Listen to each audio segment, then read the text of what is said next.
আপনার সন্তানকে জাহান্নামের আগুন থেকে বাঁচান, যার জ্বালানি হবে মানুষ এবং পাথর। সন্তানদের যখন ক্লাস আসলে জিজ্ঞেস করি, বাবারা ফজরের নামাজ পড়েছ কি না, তখন অধিকাংশ সন্তানই উত্তর দেন, স্যার আব্বু আম্মু ঘুম থেকে উঠায় নাই।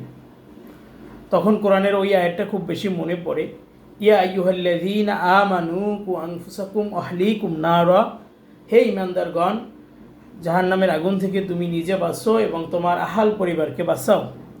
আমরা আমাদের সন্তানদের অনেক ভালোবাসি, তাই না? স্নেহের পরশ তাদের স্পর্শ করে আমাদের, এবং আমাদের জীবনের সব কিছু ত্যাগ করি আমাদের সন্তানদের জন্য। কিন্তু আমরা কখনো ভেবেছি কি এই সন্তানদের আমরা জাহান্নামের আগুনের দিকে ধাবিত করছি? এই সন্তানদের সবচেয়ে বড় ক্ষতিটা আমি বাবা মা হিসেবেই করছি। হাদিস শরীফে আছে, তলাবুল ইলমি ফারিদাতুন আলা কুল্লি মুসলিম। প্রত্যেক মুসলমানের নরনারীর জন্য ইলমুদ্দিন শিক্ষা করা ফরজ। আপনার সন্তানকে যে ফরজিয়াত এলেমটা, যেই এলেমটা শিক্ষা করা ফরজ, ততটুকু আপনি শিক্ষাদান করেছেন কি? স্কুলে আমরা মক্তব কার্যক্রম চালু রেখেছি, কোরআন শরীফ বাধ্যতামূলক চালু রেখেছি, সেই কার্যক্রমে অংশগ্রহণ খুবই কম। এবং আপনি আপনাদের সন্তানকে পাঠান না, বললে স্যার ঘুম থেকে উঠতে পারে না, এই শরীরটা দুর্বল, বিভিন্ন ওজোর পেশ করেন। কিন্তু এটা ফরজিয়াত এবং এটা আপনারই কর্তব্য। আপনার হয়ে কিন্তু আমরা কাজ করছি, কিন্তু আপনি পাঠাচ্ছেন না। আমরা কিন্তু আল্লাহ পাকের কাছে আমাদের জবাবদিহিতা বলবো যে আল্লাহর কাছে বলবো যে আমরা চেষ্টা করেছি, কিন্তু আপনি কি জবাবদিহিতা করবেন আল্লাহর কাছে বাবা মা হিসাবে, সেই প্রশ্ন আপনার কাছেই থেকে গেল। বর্তমান সমাজে দেখা যায় 1% সন্তানও তার বাবা মার জানাজা নামাজটা পড়াতে পারবে কি না এটা সন্দিহান রয়েছে।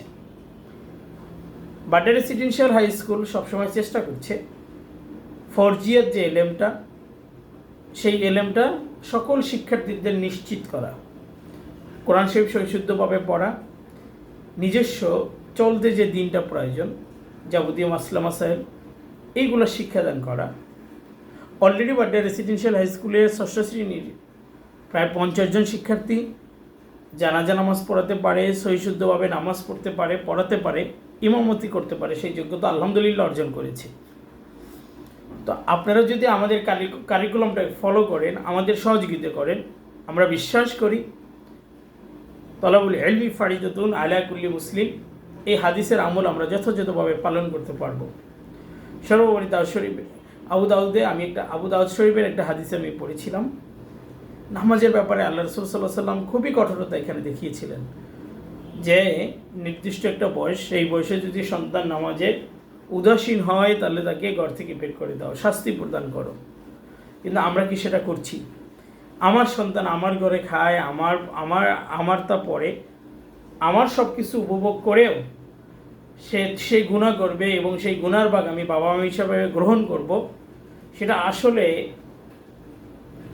আমি মনে করি যে আপনি ইচ্ছে করেন বা অনিচ্ছে করেন, আপনি আপনার সন্তানের সবচেয়ে বড় ক্ষতিটা করছেন এবং আপনি নিজের সবচেয়ে বড় ক্ষতি করছেন। আশা করি আপনার সন্তানকে 5 ওয়াক্ত নামাজ, দিনের পথে চলা এবং মোবাইল এর যে অপব্যবহার, সেটা থেকে আপনি হেফাজতে রাখবেন।